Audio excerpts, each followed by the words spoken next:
আহ, বাংলা মিডিয়ামে যারা পড়াশোনা করে তাদের একটা সমস্যা রয়েছে। তারা ইংরেজি তো বুঝতে পারে, বলতে পারে না। আর তার সাথে বুঝতে পারে, বলতে পারে না তো বটেই, তার সাথে লেখার দিকে গ্রামারের বহুত ভুল। এখন তাদেরকে যদি কিছু প্রশ্ন করা হয়, যদি সেই প্রশ্নটাকে বাংলায় বুঝিয়ে দেওয়া হয় তাহলে তো খুব ভালো।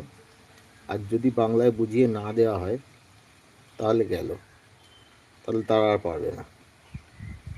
এই ধরনের যে ক্ষেত্র তৈরি হয়, এটার প্রথম কারণ হচ্ছে এই মাধ্যমিকের পরেতে সব কিছু ভুলে যাওয়া।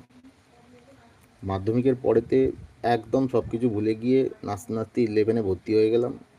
আর ভর্তি হয়ে যাওয়ার পরেতেই এই ধরনের যে